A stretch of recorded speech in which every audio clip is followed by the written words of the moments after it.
사무엘상 28장 15절에서 25절 다 같이 함께 읽겠습니다. 사무엘이 사울에게 이르되 내가 어찌하여 나를 불러올려서 나를 성가시게 하느냐 하니 사울이 대답하되 나는 심히 다급하니이다. 블레셋 사람들은 나를 향하여 군대를 일으켰고 하나님은 나를 떠나서 다시는 선지자로도 꿈으로도 내게 대답하지 아니하시기로 내가 행할 일을 알아보려고 당신을 불러 올렸나이다 하더라. 사무엘이 이르되 여호와께서 너를 떠나 내 대적이 되셨거늘 내가 어찌하여 내게 묻느냐.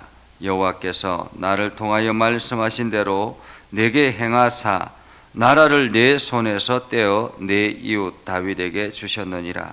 내가 여호와의 목소리를 순종하지 아니하고 그의 진노를 아말렉에게 쏟지 아니하였으므로 여호와께서 오늘 이 일을 내게 행하셨고 여호와께서 이스라엘을 너와 함께 블레셋 사람들의 손에 넘기시리니 내일 너와 내 아들들이 나와 함께 있으리라.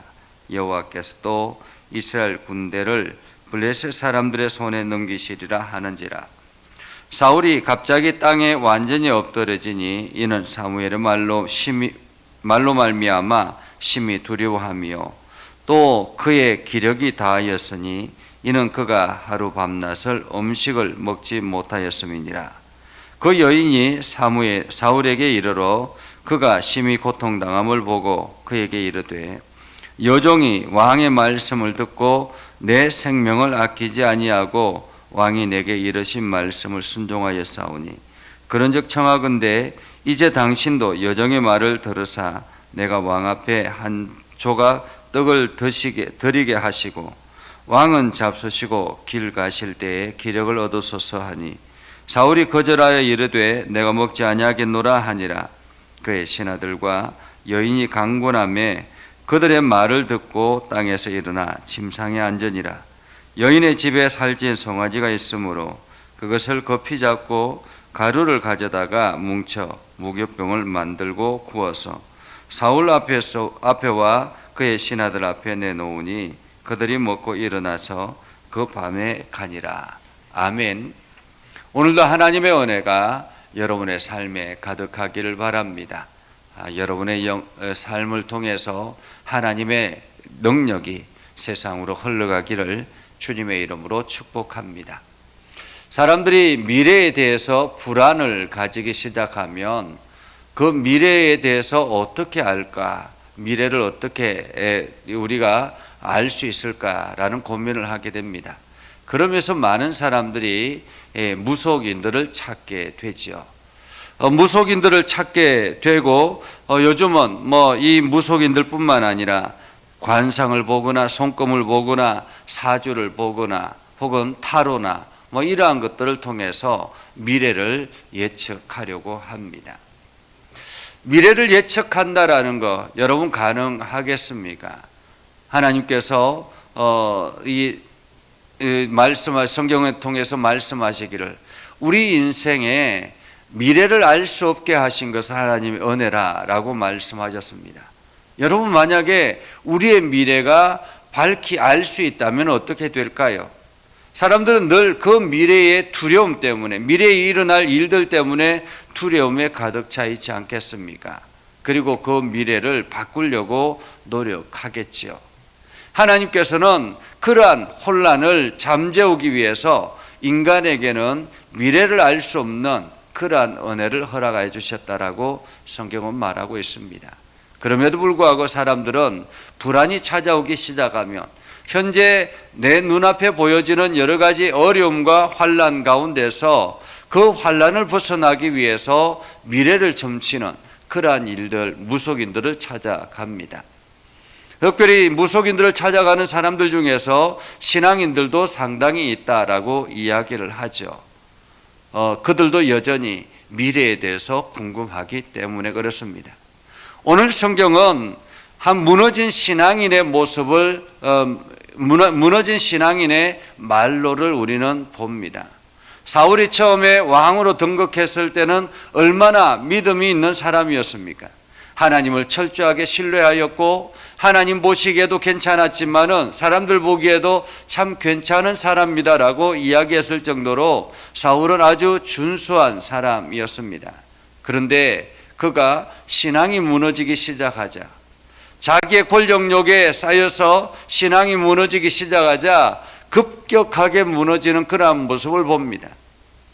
오늘 이제 사울의 인생의 마지막을 걸어가고 있는 그러한 장면이죠. 블레셋이 이스라엘을 쳐들어왔습니다. 사실 블레셋이 이스라엘 쳐들어온 배경도 사울의 잘못이 대부분이잖아요. 왜냐하면 사울이 누구를 계속 못 살게 굴었습니까? 사울이 다윗을 계속 못 살게 굴었습니다.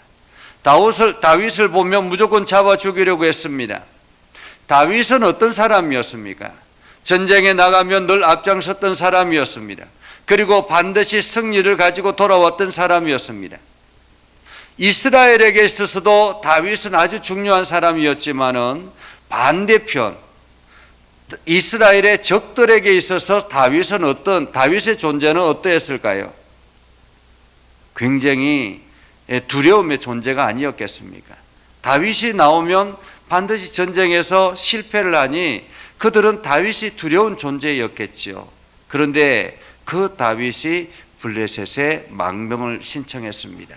그것도 600명의 군사를 이끌고 망명을 요청했습니다.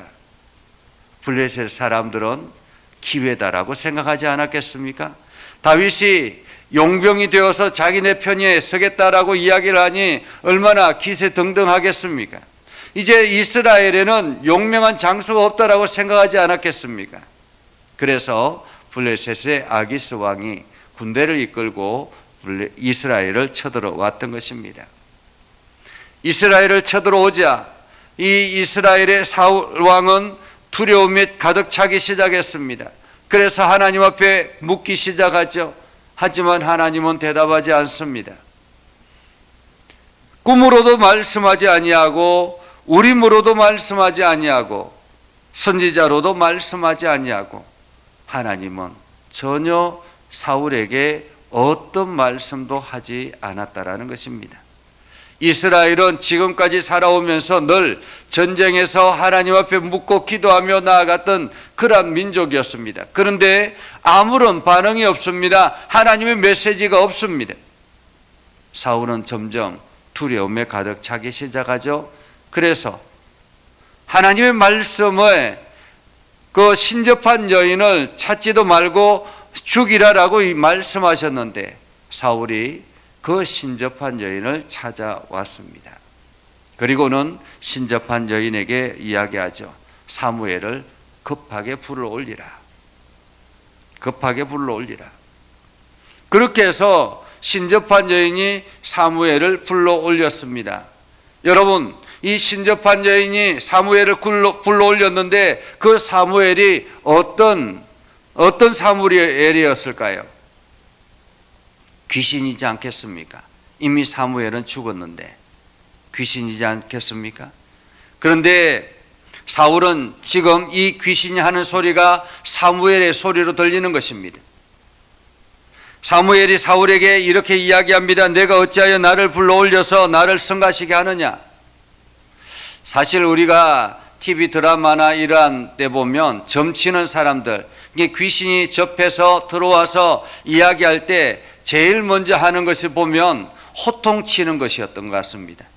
제가 이게 TV 드라마나 영화를 보면서 귀신이 들어와 가지고 이제 무당이 그 귀신의 소리를 내는데 제일 먼저 하는 것이 호통치는 것이었습니다. 오늘 내가 어찌하여 나를 불러올려서 나를 성가시게 하느냐라는 것입니다. 성가시게 하느냐.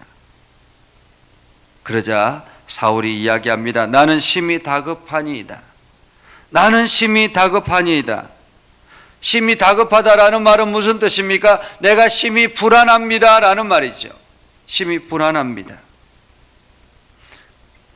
블레셋 사람들은 나를 향하여 군대를 일으켰고 하나님은 나를 떠나서 다시는 선지자로도 꿈으로도 내게 대답하지 아니하시기로 내가 행할 일을 알아보려고 당신을 불러올렸나이다. 내가 할 수 있는 일이 이것밖에 없어서 당신을 불렀다라는 것입니다. 내가 할 수 있는 일이 이것밖에 없어서. 신접한 여인을 통해서 전달되는 말입니다. 여호와께서 너를 떠나 내 대적이 되셨거늘 내가 어찌하여 내게 묻느냐. 마치 사무엘이 살아서 사울에게 말하는 것처럼 그렇게 보이죠. 여러분, 귀신도 하나님의 명령에 순종한다라는 것을 우리는 알아야 합니다. 그래서 어쩌면은 무당을 통해서, 귀신을 통해서 전달되는 메시지도 하나님의 메시지로 들려질 수도 있습니다. 하나님의 메시지인 것처럼 느껴질 수도 있다는 것입니다. 그러나 분명한 사실은 하나님으로부터 직접 들려지는 메시지가 중요한 것이지 귀신을 통해서 전달되는 메시지가 중요한 것은 아니라는 거죠. 사무엘을 통해서 전달되는 이 메시지, 여호와께서 너를 떠나 내 대적이 되셨거늘 내가 어찌하여 내게 묻느냐. 여호와께서 나를 통하여 말씀하신 대로 내게 행하사 나라를 내 손에서 떼어 내 이웃 다윗에게 주셨느니라. 내가 여호와의 목소리를 순종하지 아니하고 그의 진노를 아말렉에게 쏟지 아니하였으므로 여호와께서 오늘 이 일을 내게 행하셨고 여호와께서 이스라엘을 너와 함께 블레셋 사람들의 손에 넘기시리니 내일 너와 내 아들들이 너와 함께 있으리라. 이렇게 이야기합니다. 정말로 귀신같이 맞추죠. 귀신같이 맞춥니다. 완전히 하나님의 말씀에 내가 순종하지 않았기 때문에 하나님께서 이 블레셋에 너와 내 가족들을 완전히 넘길 것이다 라는 말이죠. 그 이야기를 듣고 사울이 철포도 땅에 주저앉습니다. 그 주저앉은 이유는 사무엘의 말을 듣고 심히 두려웠다라고 이야기합니다. 심히 두려웠다. 그래서 완전히 기력이 빠져서 하루 밤낮 동안 음식을 먹을 수가 없었다라는 거죠. 이 광경을 보고 신접한 여인이 두려움이 가득 차기 시작했습니다. 왕이 주저앉았으니, 자기의 소리를 듣고 왕이 주저앉았으니 얼마나 두렵겠습니까? 그래서 그 신접한 여인이 사울에게 이야기하죠. 여종이 왕의 말씀을 듣고 내 생명을 아끼지 아니하고 왕이 내게 이르신 말씀을 순종하였습니다. 다시 말하면 사무엘을 내가 불러 올린 것은 왕의 말을 듣고 불러 올렸습니다라는 거죠.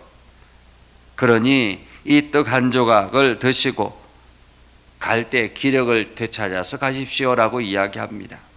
하지만 사울이 거절하죠. 하지만 이 여인과 이 신접한 여인과 사울의 신하들이 계속 강권해서 하는 수 없이 일어나서 그것을 먹고 갔다라고 이야기합니다. 여러분, 오늘 이 말씀을 통해서 무엇을 느낄 수 있습니까? 사람들은 신앙을 잃어버리면, 믿음의 사람이라 할지라도 신앙을 잃어버리면 이처럼 귀신을 쫓아가고 또 여러 가지 세상의 것들을 쫓아가려고 한다라는 것입니다. 미래를 어떻게든 알려고 노력한다라는 거죠. 그러나 정작 신앙의 사람이라면 어떻게 해야 될까요? 하나님께서 말씀하시지 않는다고 내가 포기하고 좌절하고 낙심하고 이렇게 있어야 하겠습니까? 아니면 하나님께서 말씀하시기를 기다리며 끝까지 하나님 앞에 매달려야 하겠습니까? 자기의 삶을 회개하고 하나님 앞에 돌이키고 철저하게 눈물로 회개하고 하나님의 말씀을 들으려고 노력해야 하겠습니까? 오늘 사울은 신앙을 잃어버린 사람입니다. 신앙이 무너진 사람이죠. 결국에는 그는 하나님을 찾지 아니하고 이렇게 우상의 소리를 듣고 인생의 마지막을 보내게 됐다라는 모습입니다. 우리가 젊었을 때 열심히 신앙생활하다가 노년이 되어서 신앙을 잃어버린 그러한 사람들도 많이 있습니다. 그래서 노년이 되어서 정말로 하나님을 떠나고 우상을 섬기고 나중에는 그 하나님 앞에 찬양하지 못하고 인생의 마지막에 병상에 누워서 그냥 두려움에 떨고 마지막을 인생을 보내는 그러한 사람들도 많이 있습니다. 우리는 그러한 인생을 보내서는 아니 되겠습니다. 끝까지 하나님을 붙들고 하나님을 신뢰하고 하나님의 말씀 앞에 서려고 노력하고, 때를 얻든지 못 얻든지 우리는 하나님 앞에 기도하며 나아가야 할 것입니다. 그래서 하나님께서 오늘도 우리의 삶 가운데 역사하시도록 나 자신을 내어드리고 하나님의 음성을 들을 수 있는 저와 여러분이 되어서 날마다 믿음의 승리자가 될 수 있기를 주님의 이름으로 축복합니다. 기도하겠습니다. 거룩하신 아버지 하나님, 인생이 불안할 때 사람들은 무속인을 찾아가고 그 인생의 불안함을 어떻게든 해결해 보려고 합니다. 그러나 믿음의 사람들은 인생이 불안할 때 하나님 앞에 더 납작 엎드려서 하나님의 말씀을 들으려고 노력한다라는 사실을 우리는 기억하고, 오늘도 하나님 앞에 엎드려 기도하는 우리의 삶이 되게 하옵소서. 하나님의 음성을 듣고 하나님께서 명령하시는 대로 순종하며 나아가는 우리의 삶이 되기를 소망합니다. 하나님, 오늘도 우리와 함께 하시고 새 힘을 허락해 주셔서 하나님의 뜻대로 나아가는 복된 심령 되게 하시고 하나님께 영광을 돌리며 나아가는 복된 심령 되게 하여 주시옵소서. 연약한 저희들을 불러주시고 강건하게 하여 주셔서 오늘도 하나님의 선한 뜻을 이루는 일에 열심을 다하게 하여 주시옵소서. 오늘도 기도할 때 하나님 그 기도를 들어 응답하여 주시고 하나님의 뜻대로 이루어지게 하셔서 우리를 통해서 하나님의 일하심을 세상에 보이게 하여 주시옵소서. 예수님의 이름으로 기도드리옵나이다. 아멘. 이제는 우리 구주 예수 그리스도의 은혜와 하나님 아버지 극진하신 사랑과 성령님의 감화 감동 역사 위로 교통하시며 은혜가 주의 말씀 안에 있는 믿음의 백성들 위해 하는 모든 일들 위해 영원토록 함께 하옵시기를 간절히 축원하옵나이다. 아멘.